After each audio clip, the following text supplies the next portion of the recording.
vous parler de l'hémorragie méningée. Je voudrais avant tout remercier le bureau d'avoir voulu m'associer à ces enseignements. Nous allons essayer de dérouler notre présentation suivant ce plan, qui tentera de répondre aux objectifs pédagogiques, de savoir poser le diagnostic et de planifier la prise en charge d'un patient victime d'hémorragie méningée non traumatique.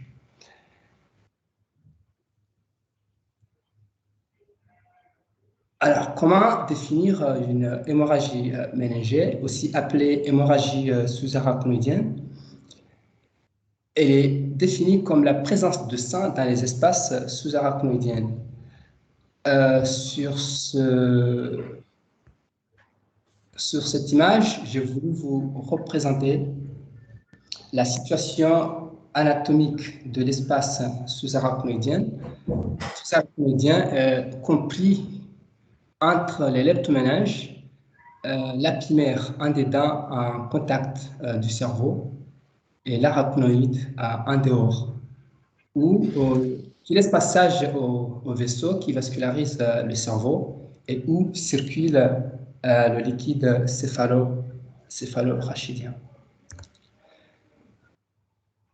Ce cours trouve son intérêt avant tout dans la fréquence de la pathologie. En effet, l'hémorragie sous-arachnoïdienne représente 3% de tous les accidents vasculaires cérébraux. Elle représente une urgence diagnostique et thérapeutique dont l'étiologie principale est représentée par la rupture d'anévrisme dans 8 cas sur 10. Et le pronostic vital et fonctionnel est souvent très menacé au cours de cette pathologie. Le diagnostic est fortement suspecté par la clinique. C'est en fait un patient qui se présente aux urgences pour des céphalées aiguës, intenses, en coup de tonnerre, d'installation brutale, pouvant être isolés ou associés à d'autres signes d'appel, notamment les vomissements, photophobie ou un trouble de la conscience. Les crises convulsives et un coma d'emblée peuvent en être le mode d'entrée de cette pathologie. L'examen clinique se chargera d'évaluer le score de Glasgow du patient, de rechercher un syndrome méningé et des signes de localisation neurologique qui renvoient directement à des formes compliquées de l'hémorragie méningée. Ici, on recherche notamment un syndrome pyramidal, une atteinte d'un nerf crânien, un trouble du langage. Alors, quand est-ce qu'il faut pratiquer une ponction lombaire? Une ponction lombaire est possible pour mettre en évidence l'hémorragie méningée, mais cela pas avant la réalisation d'un scanner cérébral et après 12 heures de temps depuis le début des signes. Elle ramènera un liquide teinté de sang, incoagulable et uniforme dans toutes les tubes. Bon, habituellement, hein, on le prélève sur 3 tubes et l'aspect teinté de sang doit être uniforme. Alors, dans la mesure du possible, on peut pratiquer un fond d'œil qui permettra déjà de mettre en évidence certaines complications dans le syndrome de Terson, qui est caractérisé par une hémorragie intravitréenne ou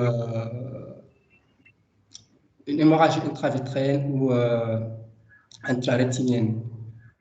Le fond d'œil permet aussi de déjà détecter une hypertension intracrânienne par la mise en évidence d'un œdème papillaire.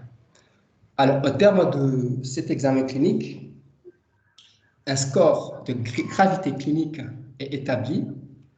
C'est le score de la WFNS qui, entre autres, permettra de planifier la prise en charge d'un patient victime d'une hémorragie méningée.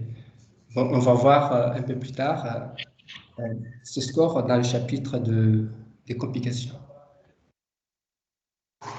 Alors, devant un patient qui présente un tableau clinique suspect d'hémorragie méningée, quel examen complémentaire on peut demander? En première intention, il faut demander une TDM cérébrale sans injection qui, généralement, il suffit pour confirmer l'hémorragie sous-arachnoïdienne sous forme d'une hyper-densité spontanée des espaces sous-arachnoïdiens. On peut voir ici dans cette iconographie, comparablement à la petite image, on a ici en haut un scanner cérébral non injecté avec une hyperdensité spontanée des espaces sous-arachnoïdiens, ici au niveau de la vallée sylvienne, au niveau de l'inter-hémisphérique. Et on peut déjà remarquer que les ventricules latéraux ont déjà augmenté de volume au niveau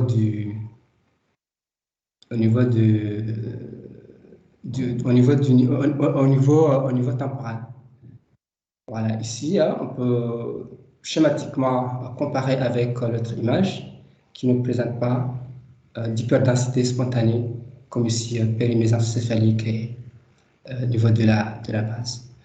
Donc, le scanner cérébral permettra aussi de déjà identifier certaines complications comme l'hémorragie intraparenchymateuse, une hémorragie intraventriculaire et une hydrocéphalie, comme c'est le cas ici. Bon, une échelle scannographique est établie qui permet de catégoriser le patient par rapport à la présentation scannographique de l'hémorragie méningée en forme grave ou en forme moins grave. Alors, la biochimie du liquide céphalorachidien, qui n'est dans la pratique pas souvent demandé, parce que généralement le scanner cérébral permet à lui seul de poser le diagnostic positif. Donc on revient avec un liquide en hyperprotéinorachie et hypo ou normoglucorachie. Alors la gravité est évaluée à la fois sur le plan clinique et radiologique. La classification de la WFNS, qui est la Fédération internationale des sociétés de neurochirurgie, est un score de gravité clinique qui prend en compte le score de Glasgow et la présence d'un déficit neurologique et permet de prédire le pronostic vital et fonctionnel durant les six premiers mois. Donc ici, plus la grade est élevée, plus le pronostic vital et fonctionnel est menacé. Il faut savoir ici que c'est le score de Glasgow à l'admission du patient.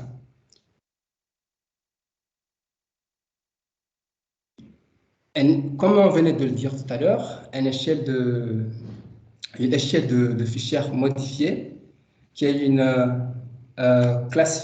échelle scannographique est un score qui évalue la gravité radiologique de l'hémorragie méningée. Il permet d'apprécier le risque du vasospasme, donc d'une ischémie retardée. Car plus le saignement est important, plus le risque du vasospasme est important et plus le patient peut développer tardivement une ischémie. Voilà, ici, dans cette icône, on peut réaliser qu'on est dans la grade 2 avec une hémorragie méningée minime sans contamination du liquide céphalorachidien. Et ici, on a une contamination du liquide céphalorachidien au niveau des deux ventricules.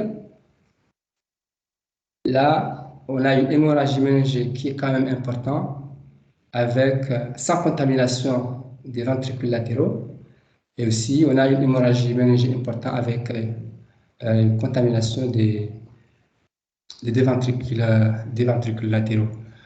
Comme pour le score de la WFNS, ici, plus le grade est élevé, plus le risque de vasospasme, donc d'ischémie retardée, est important.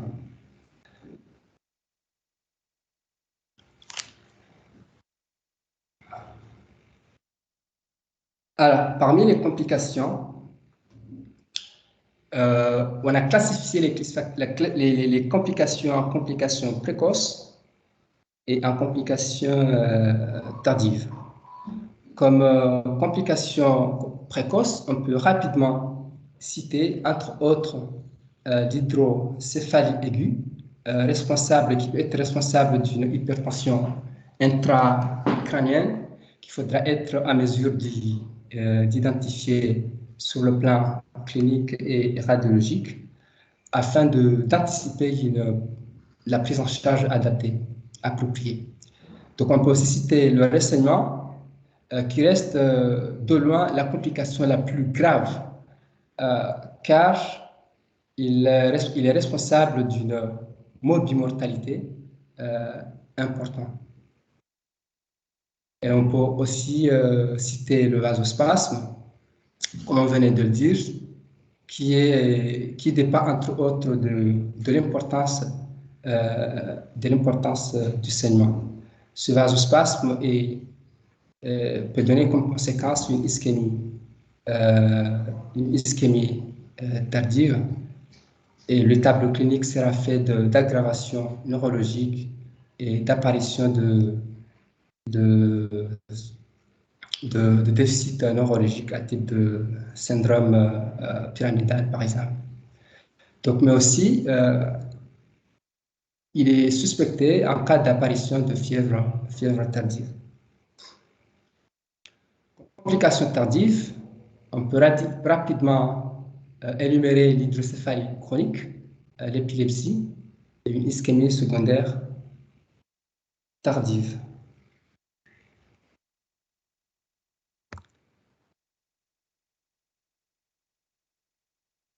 L'hémorragie méningée peut être la conséquence de plusieurs étiologies. Parmi celles-ci, la rupture d'anévrisme intracrânien reste de loin la cause. Oh, pardon, je me suis trompé de. Bon, devant, excusez-moi, selon la présentation clinique, comme diagnostic différentiel, selon la présentation clinique, on peut discuter la thrombose veineuse cérébrale ou l'apoplexie pituitaire, entre autres, en cas de céphalée aiguë isolée parfois. Et on peut discuter la méningite, par exemple en cas de syndrome méningé, comme on peut discuter les autres accidents vasculaires cérébraux en cas de signes focaux. Bon, je disais que l'hémorragie méningée peut être rattachée à plusieurs étiologies et la rupture d'un anévrisme intracrânien représente de loin l'étiologie la plus fréquente. Cette rupture est liée est liée à la taille de l'anévrisme. Plus l'anévrisme est grand, plus la taille est importante, plus le risque de rupture est élevé. Il est aussi lié au sexe féminin, à l'âge avancé, à l'HTA et au tabagisme, mais aussi aux antécédents de rupture d'un anévrisme intracrânien. Donc, sur ce tableau, je voulais représenter les facteurs de risque d'une hémorragie sous-arachnoïdienne. Par exemple, comme facteur exogène, on peut retrouver le tabagisme actif et l'intoxication alcoolique chronique. Et comme facteur de risque exogène, l'hypertension intracrânienne et la polykystose rénale, entre autres. Alors, pour établir le diagnostic d'un anévrisme intracrânien sur hémorragie sous-arachnoïdienne, donc on peut avoir recours à l'angioscanner. L'angioscanner est un examen radiologique qui a une grande spécificité et une grande sensibilité pour le diagnostic d'un anévrisme intracrânien. Il permet aussi d'orienter le choix du traitement plus tard. Donc, sur cette iconographie, on a un scanner non injecté qui a permis de mettre en évidence une hémorragie sous-arachnoïdienne basale, une hémorragie parenchymateuse temporale droite médiale, et ici, on a une contamination de la quatrième ventricule. Donc, et à la réalisation d'un angioscanner cérébral, on est tombé sur cet anévrisme rompu de l'artère cérébrale postérieure. On peut aussi avoir recours à l'artérographie, mais l'artérographie n'est pas très utilisée dans la pratique courante, comme c'est un examen invasif, mais elle reste quand même le gold standard, car elle donne des informations configurationnelles de l'anévrisme et des informations topographiques. Elle permet de mieux préciser les rapports avec les rapports vasculaires et nerveux de l'anévrisme. Au même moment, l'artérographie peut permettre de diagnostiquer d'autres anévrismes et autres malformations. Mais aussi, c'est un examen qui, à la clé, peut permettre de poser le diagnostic radiologique d'un vasospasme artériel lié à une hémorragie méningée. Voilà, sur cette icono, on peut observer ici un anévrisme saxiforme de l'artère cérébrale moyenne droite.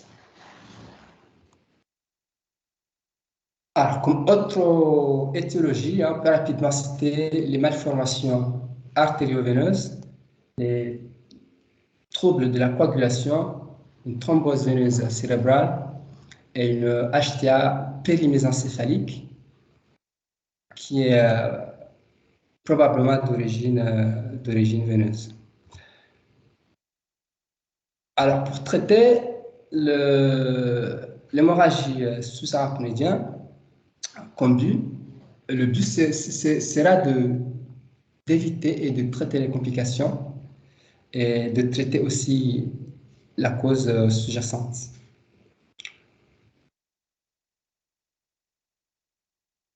Voilà, quand on reçoit un patient avec une hémorragie méningée ou un tableau qui est très suspect d'une hémorragie méningée, la première des choses, c'est de mettre en condition le patient avec un monitoring, il voie veineuse et la tête surélevée à 30 degrés, ça permet le drainage optimal du système nerveux pour éviter la survenue d'une hypertension intracrânienne. Donc, comme médicament, comme moyens médicaux, voilà, on utilise les solutés, les antalgiques surtout, les vasodilatateurs, notamment la limodipine, l'anxiolytique, et tout ce qui permet d'éviter la survenue d'une hypertension intracrânienne, comme les laxatifs, les antitussifs. Il faut aussi penser à prévenir les axos. Comme moyens chirurgicaux, on peut avoir recours à la dérivation ventriculaire externe, au clipage, comme au cure d'une malformation artério-veineuse. Comme moyen radiologique, on peut utiliser l'embolisation pour traiter un anévrisme intracrânien responsable d'une hémorragie sous-arachnoïdienne. Voilà, pour tout patient qui arrive, il faut lancer un bilan à visée préopératoire. On fait de NFS, groupage, ionogramme, urécréa et TP-TCK. Dans une certaine mesure, on peut ajouter l'électrocardiogramme et l'écho cardiaque. Et dans tous les cas, il faut mettre en condition le patient, mettre en œuvre les moyens médicaux.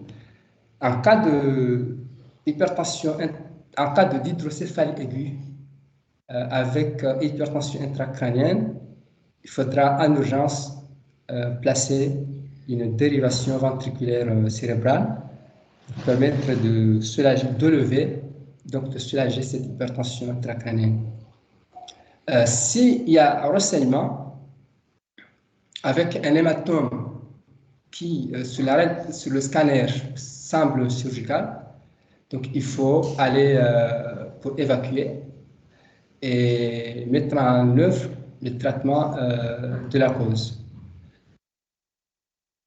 En cas de vasospasme, donc il faut mettre en place la limodipine, qui est un vasodilatateur, et faire le triple H-thérapie, donc fait de hémodilution, hydratation et hypervolémie. En cas de rupture d'un anévrisme intracrânien, donc on peut faire le clipage, comme on peut faire le colline. Si rupture d'une malformation artério-veineuse, donc il faut faire la cure de cette malformation. Donc sur cette image, j'ai voulu juste illustrer les deux possibilités, les deux possibilités thérapeutiques d'un anévrisme intracrânien. Donc ici c'est le clip, donc ici c'est le coil, mais ça c'est un traitement qui est invasif car on utilise un cathéter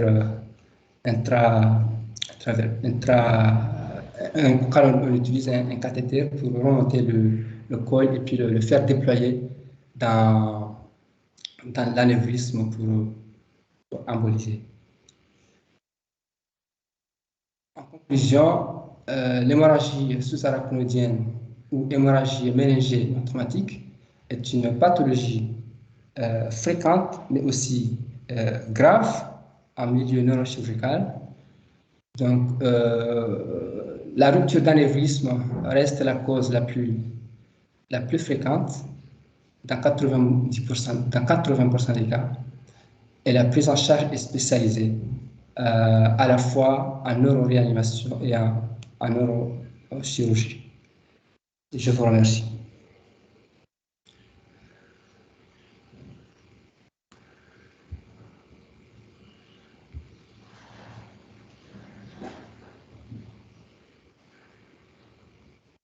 Allô?